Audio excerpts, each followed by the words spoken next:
Olá, hoje a gente vai falar um pouquinho sobre o que dirige a sua vida, capítulo 3. E diz assim: percebi que o que faz os homens correrem atrás do sucesso é a inveja. Eclesiastes 4:4. O homem sem propósitos é como um barco sem leme, um vira-lata, um nada, um ninguém. Thomas Carlyle. A vida de todo indivíduo é dirigido por algo. A maioria dos dicionários define o verbo dirigir como guiar, controlar, direcionar. Se você está dirigindo um carro, batendo um prego ou chutando uma bola, estará naquele momento guiando, controlando e direcionando. Que força motriz dirige a sua vida? Neste exato momento, é possível que um problema, uma urgência ou o fim de um prazo determinado estejam direcionando você. É possível que uma lembrança dolorosa, um temor ou uma crença inconsciente também o estejam dirigindo. Centenas de circunstâncias, valores e emoções podem dirigir a sua vida. E eis aqui 5 dos mais comuns. Primeiro, muitos são dirigidos pela culpa. Algumas pessoas passam a vida inteira fugindo do remorso e ocultando a vergonha. Dirigidos pela culpa, são manipulados pela lembrança. Permitem que o passado controle um futuro e frequentemente punem a si mesmos, sabotando o próprio sucesso. Quando Caim pecou, sua culpa o afastou da presença de Deus, que disse: Você será um fugitivo errante pelo mundo. Esse quadro descreve a maioria das pessoas hoje em dia, andar pela vida sem propósito. Somos produto do nosso passado, mas não precisamos ser prisioneiros dele. O propósito de Deus não é restringido por nosso passado. Ele tornou um assassino chamado Moisés, um líder e um covarde chamado Gideão, num corajoso herói. Também pode fazer as coisas maravilhosas com o restante da sua vida. Deus é especialista em dar às pessoas um novo começo. A Bíblia diz: Como é feliz o homem que tem as suas desobediências perdoadas e os seus pecados cobertos. Segundo, é que muitos são dirigidos pelo ressentimento e pela raiva. Algumas pessoas apegam-se a mágoas sem jamais superá-las. Em vez de aliviar a dor por meio do perdão, revivem-na continuamente em seu pensamento. Quando dirigidas pelo ressentimento, calam-se e interiorizam a raiva, enquanto outras se irritam e agridem os outros. Ambas reações são nocivas e inúteis. O ressentimento sempre machuca mais o ofendido que a pessoa que o ofendeu. Enquanto o ofensor provavelmente já se esqueceu do insulto e seguiu em frente, você continua angustiado em sua dor, perpetuando o que aconteceu. Ouça, aqueles que o magoaram no passado não poderão continuar a feri-lo a menos que você se agarre à dor por meio do ressentimento. O que passou, passou. Nada pode mudar o passado. Você apenas se machuca com a amargura. Para o seu próprio bem, aprenda com o passado e o mande para bem longe. A Bíblia diz: ficar desgostoso e amargurado é loucura, é falta de juízo que leva à morte. Terceiro, muitos são dirigidos pelo medo. Seus temores provavelmente resultam de experiências traumáticas, de expectativas fantasiosas, do crescimento num lar severo, ou mesmo de predisposição genética. Independente do que tenha causado tal situação, pessoas dirigidas pelo medo com frequência perdem grandes oportunidades por terem medo de correr riscos. Em vez disso, comportem-se de maneira cautelosa, evitando arriscar-se e tentando manter o status quo. O medo é o encarceramento voluntário, o que o impedirá de se tornar no que Deus pretende que você seja. Você deve agir contra isso com armas da fé e do amor. A Bíblia diz: no amor não há espaço para o medo. O amor amadurecido expulsa o medo. Considerando que o medo causa uma vida vacilante, cheia de temores, medo de morte, medo de julgamento, podemos dizer que quem tem medo não está completamente aperfeiçoado no amor. Quarto, muitos são dirigidos pelo materialismo. O desejo de adquirir é o único objetivo na vida de algumas pessoas. O impulso de sempre querer mais se baseia na concepção equivocada de que possuir mais me tornará feliz. Mais importante e mais protegido, contudo, são três expectativas falsas. Os bens materiais trazem felicidade apenas temporária. A situação de constante tranquilidade acaba gerando tédio, e então passamos a desejar novidades, coisas maiores e melhores. Também é um mito a concepção de que quanto mais bem adquirir, mais importante serei. Autoestima e riquezas materiais não são sinônimos. Nosso valor não é determinado por nossas posses, e Deus deixa claro que as coisas mais valiosas da vida não são bem materiais. O mito mais comum a respeito do dinheiro é de que quanto mais dinheiro se tem, mais protegido se está. E isso não é verdade. As riquezas podem ser perdidas num piscar de olhos por uma quantidade considerável de fatores que fogem do nosso controle. A verdadeira segurança só pode ser encontrada naquilo que jamais poderá ser tomado de você, seu relacionamento com Deus. Amém. E o quinto é que muitos são dirigidos pela necessidade de aprovação. Algumas pessoas permitem que expectativas alheias dos pais, dos cônjuges, filhos, professores e amigos controlem sua vida. Muitos adultos ainda tentam ganhar a aprovação dos pais que nunca estão satisfeitos. Outros são dirigidos pela pressão social do grupo a qual pertence, sempre preocupados com o que os outros podem pensar. Infelizmente, os que seguem a multidão quase sempre acabam perdidos nela. Não conheço todas as chaves do sucesso, mas uma chave para o fracasso é tentar satisfazer a todos. Ser controlado pela opinião dos outros é uma forma segura de jamais atingir os propósitos de Deus para a sua vida. Jesus disse: ninguém pode seguir a dois senhores. Outras influências ainda que podem dirigir a sua vida, mas todas levam ao mesmo impasse: potencial não aproveitado, estresse desnecessário e uma vida não realizada. Essa jornada de 40 dias mostrará como é ter uma vida dirigida por propósitos, uma vida guiada, controlada, direcionada pelos propósitos de Deus. Nada é mais importante que conhecer os propósitos de Deus para a sua vida, e nada pode compensar o prejuízo de não conhecer, nem o sucesso, nem as riquezas, nem a fama, nem os prazeres. Se um propósito da vida não passa de um movimento sem sentido, uma atividade sem direção ou uma série de acontecimentos sem motivos, sem um propósito, a vida é banal, mesquinha e inútil. As vantagens de uma vida dirigida por propósito. Há 5 grandes vantagens em se viver uma vida com propósitos. Conhecer o propósito de sua vida faz com que ela tenha sentido. Fomos feitos para alcançar algum significado na vida. Para isso, tantas pessoas recorrem a métodos questionáveis como astrologia, psicologia para descobri-lo. Quando a vida faz sentido, você pode suportar quase tudo. Do contrário, ela se tornará insuportável. Um jovem na casa dos 20 anos escreveu: sinto-me um fracassado, pois luto para me tornar algo que nem sei ao menos o que é. Tudo o que sei fazer é sobreviver. Se um dia eu descobrir o meu propósito, aí sim começarei a viver. Sem Deus, a vida não tem propósito. Sem um propósito, a vida não faz sentido. E sem sentido, a vida não tem relevância nem esperança. Na Bíblia, diversas pessoas expressam sua falta de esperança. Isaías queixou-se: trabalhei por nada, não tenho nada a apresentar, depois de uma vida inteira de trabalho duro. Jó disse: meus dias são vazios e sem esperança. Detesto a minha vida e não quero mais viver. Deixe-me em paz, pois a minha vida não vale nada. A maior de todas as tragédias não é a morte, mas a falta de propósito na vida. A esperança é tão essencial para a vida quanto são o ar e a água. É preciso ter esperança para lutar. O Dr. Bernie Siegel descobriu que podia prever qual dos pacientes com câncer apresentaria melhoras ao perguntar: você quer viver até os 100 anos de idade? Os que tinham profunda noção de propósito de vida respondiam que sim, e eram aqueles com maiores probabilidades de sobrevivência. A esperança é um resultado de se ter um propósito. Se você tem se sentido sem esperança, não desista. Mudanças maravilhosas acontecerão na sua vida quando você começar a viver os propósitos de Deus. Deus diz: sei que os planos que tenho para vocês, planos para o bem, não para lhes causar aflição, eu lhes darei esperança e um futuro promissor. Talvez você esteja com a sensação de estar enfrentando um problema insolúvel, mas a Bíblia diz: Deus é capaz de fazer muito mais do que nós jamais ousaríamos pedir ou imaginar, infinitamente além das nossas mais sublimes orações, anseios, pensamentos ou esperanças. 2. Conhecer o propósito simplifica a vida. Ele define o que você faz e não o que faz. Ele define o que você faz e o que não faz. O propósito é o padrão pelo qual avalia suas ações, para saber o que são as essenciais e as que não são. Basta perguntar: essa ação me ajudará a cumprir o meu propósito de Deus para a minha vida? Sem um propósito claro, ficamos sem alicerce para fundamentar as decisões, dividir o tempo e empregar os recursos.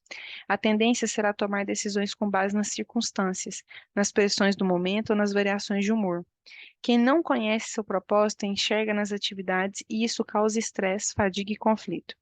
É impossível fazer tudo o que as pessoas querem que você faça. Seu tempo é suficiente apenas para fazer a vontade de Deus. Se você não consegue realizá-la por completo, significa que está tentando fazer mais do que Deus pretendia que você fizesse. Ou possivelmente está assistindo muitos programas de televisão. Uma vida dirigida por propósito conduz-nos a um estilo de vida mais simples e a uma agenda mais saudável. A Bíblia diz: a vida presunçosa e cheia de pompa é uma vida vazia, mas a vida simples e sincera é uma vida plena. Isso também leva à paz de espírito. Tu, ó Senhor, dás a paz e a prosperidade às pessoas que têm uma fé firme e às pessoas que confiam em ti. 3. Conhecer o seu propósito ajuda a estabelecer prioridades. Isto faz com que os esforços e energias se concentrem no que é importante. Você se torna eficaz ao ser seletivo. Faz parte da natureza humana distrair-se com assuntos de menor importância. Fazemos da nossa vida um jogo. Henry David Thoreau observou que as pessoas vivem num desespero silencioso, mas hoje uma melhor descrição seria distração sem objetivo. Muitas pessoas são como giroscópios, rodopiando num ritmo frenético sem jamais chegar a lugar nenhum. Sem um propósito definido, você ficará mudando de rumo, de emprego, de relacionamento, de igreja, na esperança de que cada mudança seja definitiva ou preencha o vazio em seu coração. Você pensa, talvez seja diferente dessa vez. Mas isso não resolve o verdadeiro problema, que é a falta de foco e de propósito. A Bíblia diz: não se descuidem, tentem entender o que o Senhor quer de vocês. A capacidade de concentração pode ser verificada na luz. A luz difusa tem impacto e energia reduzido, mas você pode concentrar o foco. Com uma lente de aumento, os raios de sol podem ser concentrados a um ponto de atear fogo à grama ou a um pedaço de papel. Quando a convergência da luz é maior, como o raio laser, ela pode até cortar o aço. Não há nada tão poderoso quanto uma vida direcionada, isto é, vivida com um propósito. Os homens e as mulheres que mais influenciaram a história estavam concentrados numa direção. O apóstolo Paulo, por exemplo, difundiu o cristianismo no Império Romano praticamente sozinho. Seu segredo era uma vida direcionada. Ele disse: estou concentrando as minhas energias unicamente nisto, esquecer o que já passou e avançar para o que está na minha frente. Se você quer que sua vida cause impacto, dê uma direção. Pare de andar em círculos, pare de tentar fazer tudo, faça menos. Elimine até mesmo boas atividades, concentrando-se apenas no que for mais importante. Jamais confunda atividade com produtividade. Você pode estar ocupado sem ter um propósito, mas para quê? Paulo disse: assim, os interessados em tudo que Deus tem para nós, devem se manter focados no alvo. 4. Conhecer seu propósito traz motivação. O propósito sempre produz entusiasmo, nada mais estimulante que um propósito claro. No entanto, a paixão se esvai quando falta propósito. Até mesmo levantar-se da cama se torna um fardo. Normalmente é o trabalho sem sentido que nos esgota, consome nossa força e nos rouba o prazer, não o excesso de trabalho. George Bernard Shaw escreveu: esta é a verdadeira alegria da vida, ser usado com um propósito reconhecido por você mesmo como grandioso. Ser uma força da natureza, em vez de um amontoado inconstante e egoísta de ressentimentos, lamentações, sempre reclamando que o mundo não se esforça para torná-lo feliz. E quinto, conhecer seu propósito irá prepará-lo para a eternidade. Muita gente passa a vida tentando criar um legado. Tais pessoas querem ser lembradas depois de partirem. Entretanto, o que em última análise mais importa não é o que os outros dizem sobre a vida, mas o que Deus diz. O que as pessoas não percebem é que todas as realizações acabam sendo superadas, recordes são quebrados, reputações não subsistem e homenagens são esquecidas. Na faculdade, a meta de James Dobson era ser campeão de tênis da instituição. Ele se sentiu orgulhoso quando viu sua taça exposta no local de destaque na sala de troféus da faculdade. Anos mais tarde, alguém lhe enviou o troféu pelo correio. Eles haviam achado numa lata de lixo durante uma reforma na escola. James disse: um dia todos os troféus serão jogados no lixo por alguém. Viver para criar um legado é um objetivo sem perspectiva. Uma utilização mais sábia do tempo é construir um legado eterno. Você não foi posto neste mundo para ser lembrado, você foi colocado aqui para se preparar para a eternidade. Chegará o dia em que você estará diante de Deus e ele fará uma auditoria em sua vida, um exame final, antes que você ingresse na eternidade. A Bíblia diz: lembre-se, cada um de nós comparecerá diante do tribunal de Deus. Sim, cada um de nós terá de prestar contas a si mesmo e a Deus. Felizmente, Deus quer que passamos no teste, por isso nos deu perguntas antecipadamente. Pela Bíblia, entendemos que Deus nos fará duas perguntas fundamentais. Primeira, o que você fez com o meu filho Jesus Cristo? Deus não irá perguntar sobre a sua formação religiosa ou a visão doutrinária. O único ponto importante será: você aceitou o que Jesus fez por você, aprendeu a amá-lo e a confiar nele? Jesus disse: Eu sou o caminho, a verdade e a vida. Ninguém vem ao Pai a não ser por mim. E a segunda é o que você fez com o que eu lhe dei. Isto é, o que você fez com a sua vida, as dádivas, os talentos, as oportunidades, a energia, os relacionamentos e os recursos. Enfim, tudo que Deus deu a você. Gastou com você mesmo ou fez uso deles para os propósitos que Deus tinha para você? Prepará-lo para essas duas perguntas é o objetivo deste livro. A primeira irá determinar onde você passará a eternidade. A segunda determinará o que você fará na eternidade. Ao terminar este livro, você estará pronto para responder essas duas perguntas. Dia 3, pensando sobre o meu propósito. Tema para reflexão. Viver com um propósito é o caminho para a paz. Versículo para memorizar. Tu, ó Senhor, dás paz e prosperidade às pessoas que têm uma fé firme, às pessoas que confiam em ti. Isaías 26:3. Pergunta para meditar. Na opinião de minha família e de meus amigos, o que dirige a minha vida? E o que eu desejo que dirija? Fantástico, né? Eu fiz algumas anotações aqui ao longo da leitura do livro. É, Quando a gente fala aqui que muitos são dirigidos pela culpa, né? De fato, a gente vê isso acontecendo muito. Aqui a gente está falando especialmente para pais e para líderes, né, que trabalham com jovens, e a gente vê um problema hoje causado nos jovens, porque os pais, dirigidos pela culpa, tentam compensar os filhos com a falta de presença, com a falta de tempo de qualidade, com presentes. E os jovens, eles sabem que aquele presente nada mais é do que a compra do amor deles. É assim que eles entendem. Então, pai, mãe, se você é responsável, não tem tempo de qualidade com o seu filho, não adianta comprar para ele carro do ano, coisas, da moda, coisas caras para aliviar o seu sentimento de culpa, porque isso não vai suprir a necessidade dele. E você corre um risco bem grande de, além de criar raiva e ressentimento no seu adolescente, de ainda destiná-lo a ser dirigido por uma vida materialista. Presente não substitui tempo de qualidade, mesmo que a linguagem do seu filho seja presente. Sobre ser dirigido pelo sentimento de raiva e ressentimento, a gente sabe que isso cria raiz de amargura. Tem, né, passagens sobre isso. Eu vou ver se depois eu consigo gravar com a minha mãe um vídeo sobre raiz de amargura, o que é, quais são os sintomas, como tratar. Mas quando você não perdoa e você move a sua vida pela raiva e pelo ressentimento, e na Bíblia é muito claro sobre o perdão, se você não perdoar, mesmo que você tenha feito o apelo, aceitado Jesus, se você não perdoar, você não será perdoado. Isso é muito sério. Isso é muito sério. E quando a gente fala do adolescente com raiva, tem um capítulo inteiro sobre raiva que eu quero trabalhar com calma, ele com vocês. Depois eu vou gravar outro vídeo, porque eu imagino que não daria tempo agora ficaria muito grande.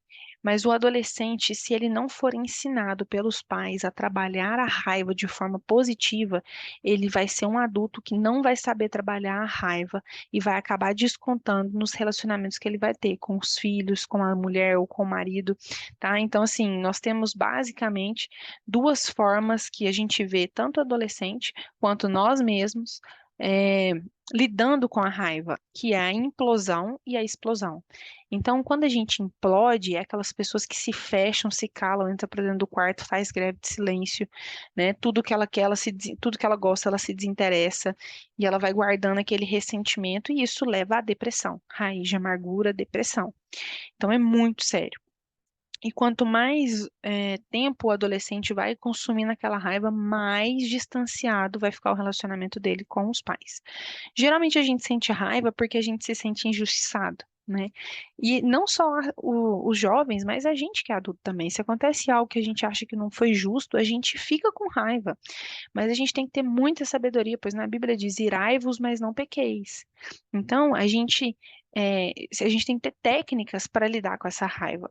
Então, assim, se você fica nervoso, você pai e mãe, se você fica nervoso, você quebra as coisas em casa, você xinga, você grita, você agride, você amaldiçoa, abre a sua boca para dizer palavra de maldição contra os seus filhos, a sua família, a sua vida, é isso que você está ensinando para o seu filho. Esse é o comportamento que ele vai se espelhar. Muitas vezes, seu filho ou sua filha, se você tem esse comportamento explosivo, ele vai deixar de te contar as coisas, ele vai deixar de conversar com você com medo de que você tenha um ataque de ira e retalhe ele com essas palavras de crítica e de condenação. Então, você vai isolar o seu filho de você também.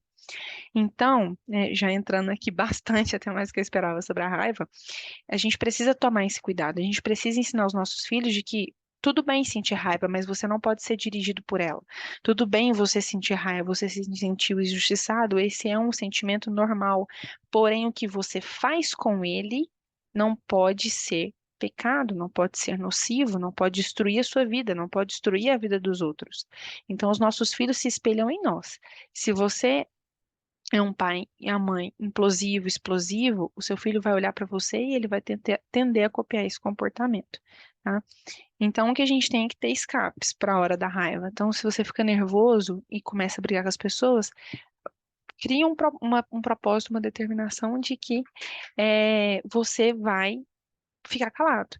E que você vai sair para caminhar, você vai dar uma volta no quarteirão, vai aguar as plantas, vai ler um livro, vai cantar uma música, vai respirar fundo, mas você não vai abrir a boca para amaldiçoar e para falar nada enquanto você está irado.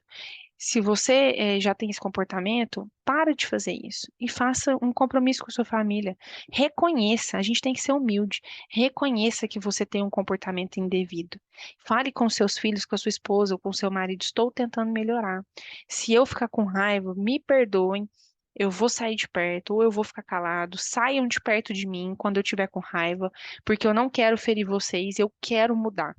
Uma coisa que me ajudou muito, porque eu tinha um temperamento muito explosivo e muito brava, foi fazer jejum e devocional sobre ira, sobre domínio próprio. Então, eu fiz jejum atrás de jejum, jejum atrás de jejum. E aí, semana passada, aconteceu um episódio que a pessoa me falou uma coisa, aquilo me irou, e eu retruquei. E aí, depois eu arrependi, e eu falei, vou fazer outro jejum para matar minha carne e para que eu volte, porque, gente, isso é frutos do Espírito, domínio próprio, a gente tem que ter. Nós temos que ter, se nós aceitamos Jesus, recebemos o Espírito Santo, nós temos que ter os frutos do Espírito. Então, a gente precisa demonstrar para as pessoas que convivem conosco e que conhecem os nossos defeitos que agora a gente somos, que nós somos mansos, que nós somos que temos domínio próprio, que somos longânimos, tardio para irar. Então a gente tem que buscar. Como que você busca? Jejum, oração, presença de Deus. Jejum, oração, presença de Deus. Reconheça que você tem esse problema com a raiva, com a ira e busque mudar. E o seu filho, ele vai ver a sua sinceridade e ele vai voltar a ter esse relacionamento com você. Isso é uma construção. Quanto mais distante você e seu adolescente estiverem, mais demorado vai ser esse retorno, mas você precisa mudar. Então, seja a mudança que você quer ver. Se você se ira, se você xinga, se você briga, se você bate porta, se você faz greve de silêncio, mude esses comportamentos hoje. Peça perdão hoje. É difícil? É difícil. Sai engasgado, mas peça. Tenha a dê o primeiro passo, como diria, né? Quando o pessoal lá, os israelitas estavam na porta, na frente do Rio Jordão para atravessar, Deus fala com eles, né? Diga ao povo que marche, meu filho, você tem que pôr o pé na água. Deus vai te capacitar? Vai te capacitar. Ele te dá os frutos do Espírito? Te dá os frutos do Espírito. O Espírito Santo está com você para te auxiliar? Está com você para te auxiliar. Mas se você não tomar posição e fazer a sua parte, nada vai acontecer. Então, tome posição. Ah, mas meu pai era assim, minha mãe era assim. Ótimo, deixa o passado para trás. Não seja dirigido pelo passado. Muitos são dirigidos pelo medo, aí aqui eu anotei, né? Vocês não receberam espírito de medo, mas de ousadia e intrepidez, né? Aleluia. Aqui não tem muito o que falar, a gente sabe também que, eu falei dirigidos pelo medo, né? E a gente sabe também que tem espíritos malignos que atuam justamente nessa área, então vigie. Se você tem muito medo, assim, medo fora do comum, eu sugiro que você procure ajuda espiritual e, se necessário, também psicológica. Muitos são dirigidos pelo materialismo, a mesma coisa para o jovem, né? E aí, do materialismo, eu anotei algumas coisas aqui que eu gostaria de frisar, porque aqui ele está falando justamente de você querer o ter. Existem frases assim hoje que a gente vê hoje em dia. Ah, vamos viver o hoje, vamos viver o agora, vamos gastar mesmo, porque a gente não sabe se amanhã vai estar vivo. Eu até anotei isso, né? Que a gente às vezes quer ser rico, quer ter as posses, porque a gente se sente seguro, se sente protegido, né? Lembrei daquela parábola do jovem rico que Jesus fala: tolo, hoje mesmo pedirão a sua alma. E mas isso vem, esse materialismo, ele vem sendo infiltrado nas nossas vidas, nos nossos pensamentos, desde os tempos mais antigos, né, com os gregos, com a filosofia, né, e tem um filósofo que chama Epicuro, que ele fala que a vida é isso aqui, é o que a gente vê, é o material, né, ele tem outro também que fala sobre os átomos, né, as moléculas, então, os átomos, desculpa, e que tudo é isso aqui, é a matéria, é o que a gente está vendo, é o osso, a carne, a parede, isso aqui é a vida, não tem nada além disso daqui. Marx até faz uma tese, Karl Marx também faz uma tese em cima disso, né, do materialismo, ele fez uma tese baseada ali no materialismo de Epicuro. E o que me chama a atenção aqui é que a gente vem conduzindo a filosofia para pensar que, cara, não existe nada além disso daqui. Só que o nosso propósito foi criado para a eternidade. Então, a partir do momento que a gente aceita a filosofia do materialismo, a gente começa a questionar a existência de Deus. A gente começa a questionar se existe mesmo vida após a morte, ou se morreu, acabou. Morreu, fechou o olho, acabou. Mas se morreu, fechou o olho, acabou, então qual que é o seu propósito? Por que que você está aqui? Não faz sentido, né? Então, eu acho isso aqui muito perigoso, porque os jovens, eles aprendem isso aqui na escola.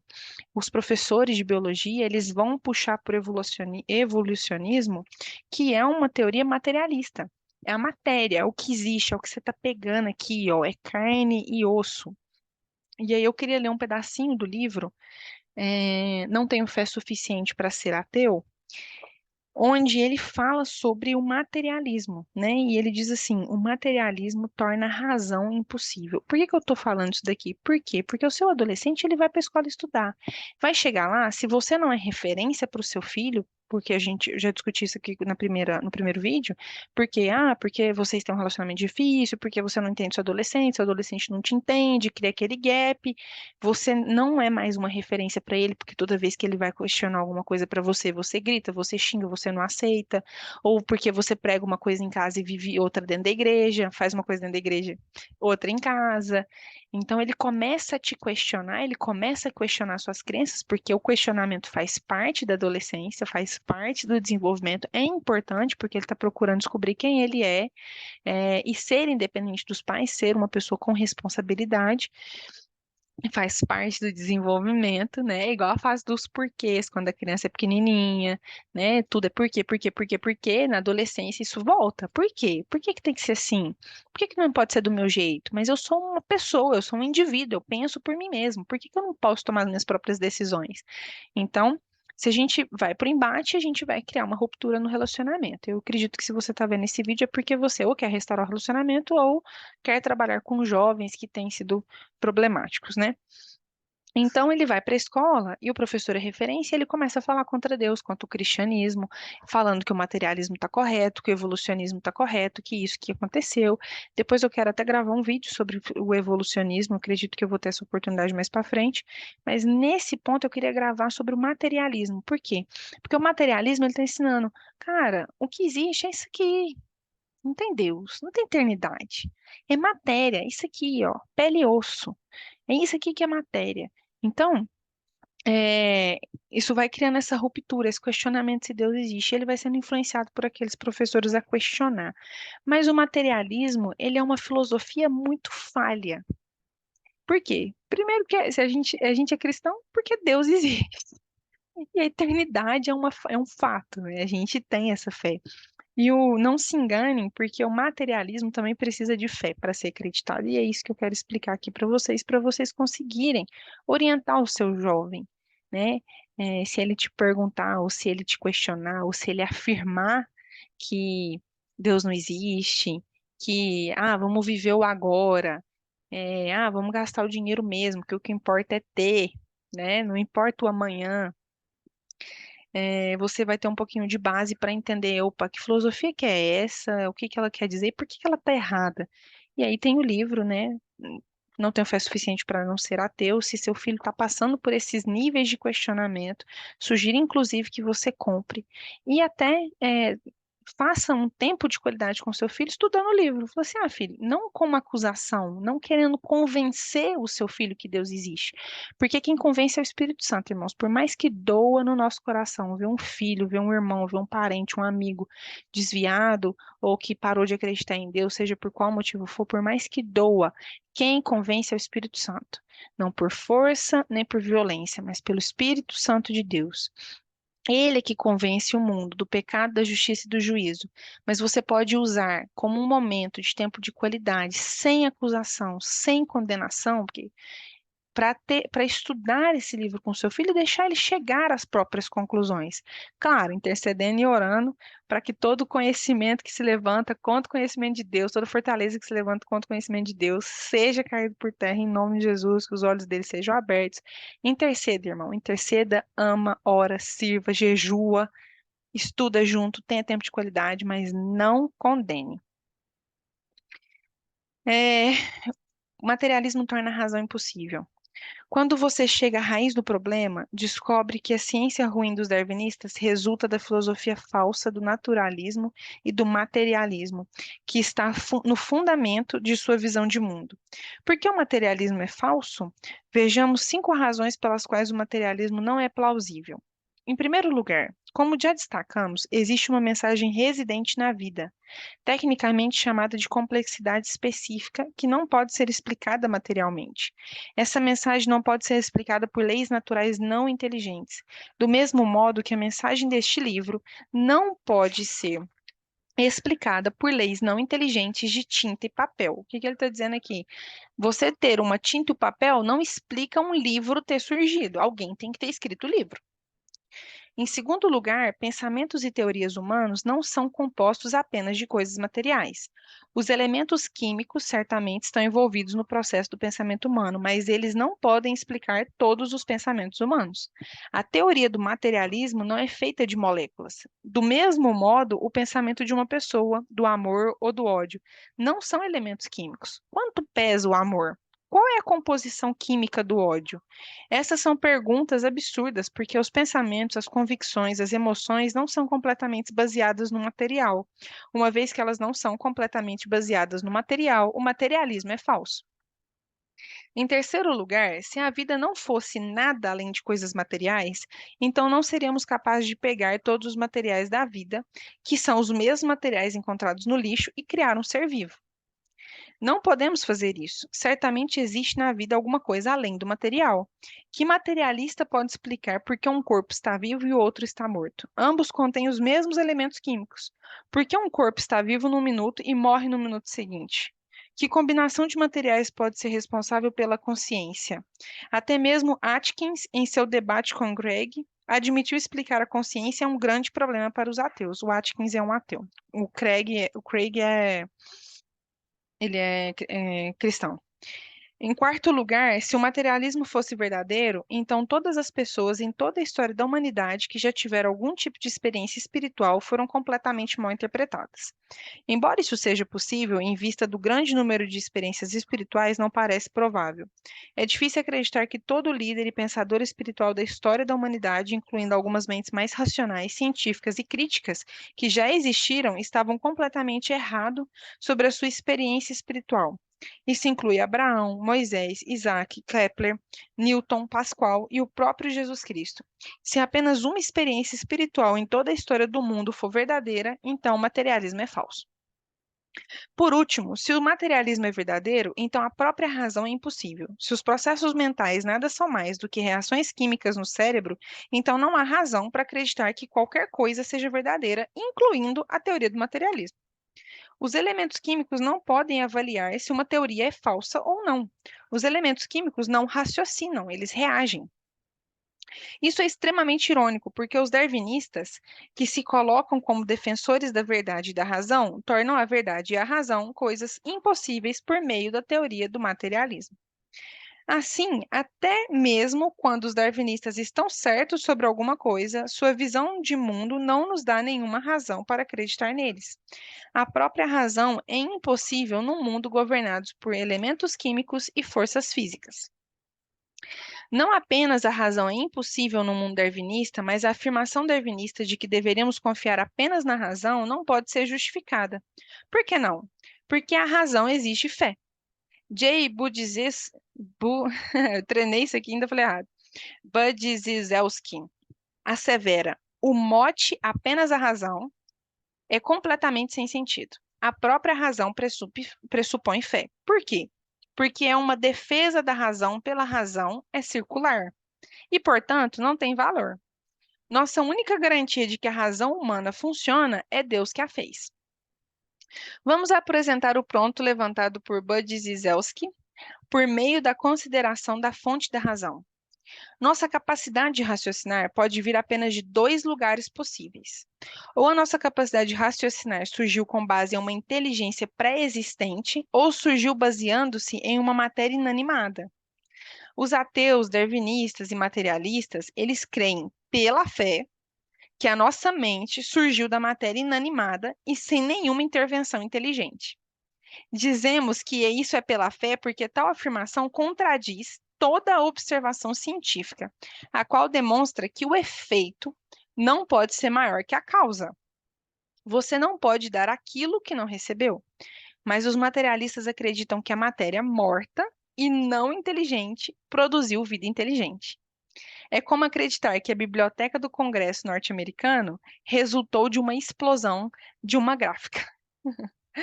Faz muito mais sentido acreditar que a mente humana é feita à imagem de uma grande mente, a de Deus.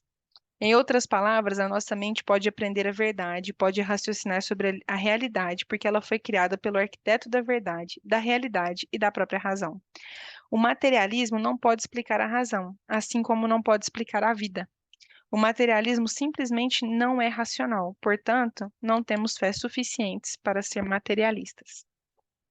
Então, aqui é que mora o perigo sutil de Satanás, porque o seu filho vai para a escola e ele começa, né, os pensamentos da nossa sociedade. Não, tem que gastar mesmo, tem que ostentar, ostentação, e tirar foto, é iPhone, é viagem, é restaurante top, é iPhone do ano, é carro novo. Tudo é muito no material, é no ter, ter, ter, ter. Por quê? Porque a vida é o agora, a vida é o agora, não tem eternidade, não tem Deus, a vida é isso aqui, né? Mesmo aqueles que acreditam em Deus, às vezes têm uma ideia de Deus tão distante que eles nem sabem o que vai acontecer. Ah, céu, inferno, e tá andando com a maré, né? Como se diz, caminhando junto com o restante. Só que esses pensamentos eles vão ficando enraizados no subconsciente, né? E Satanás sabe como usar isso para, no momento certo, usar essas coisas contra a fé do seu filho, para minar a fé do seu filho, ou da sua filha.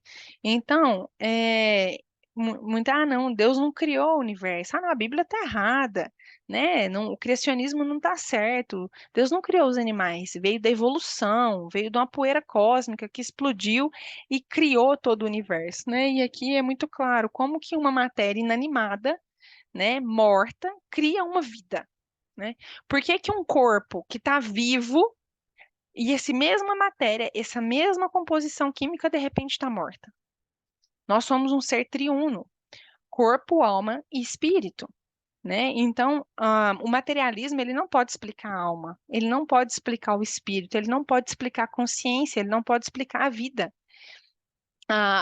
O produto químico, né? Você olhar só para a matéria, só para o produto químico, é muito perigoso, né? Isso te tira do seu foco, do seu propósito, que é a eternidade, que é estar perto de Deus, que nos criou.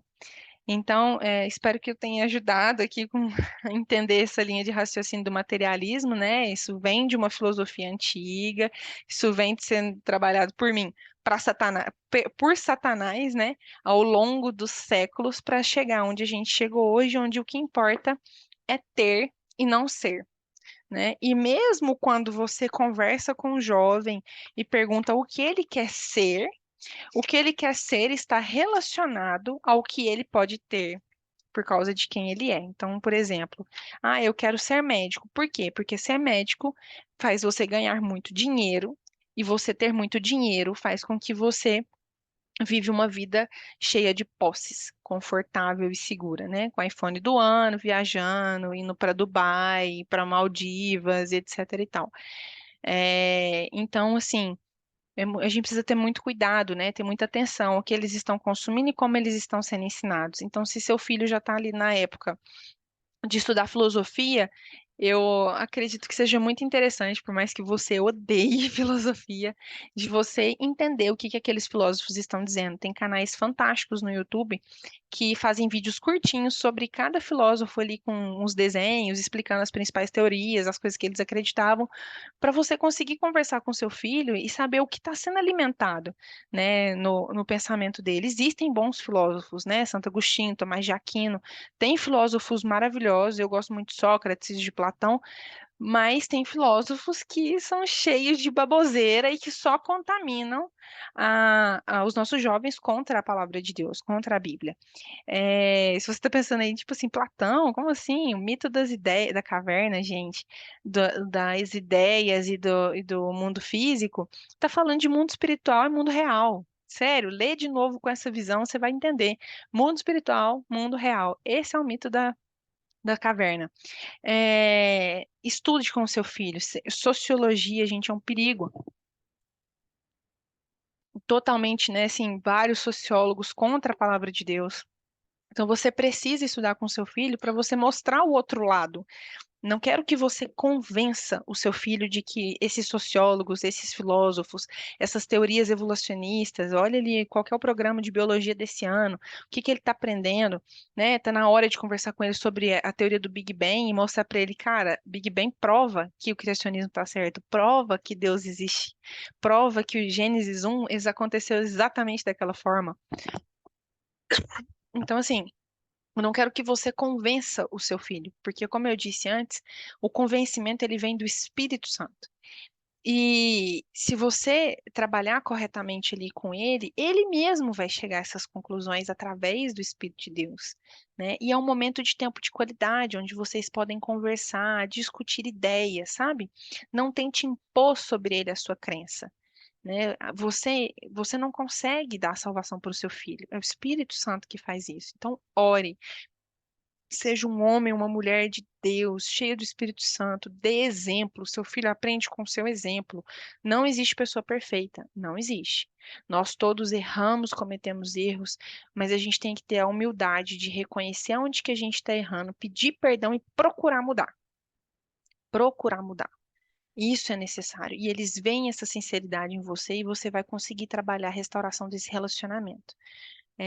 Bom, acho que é isso por hoje e a gente fica aí pro próximo capítulo.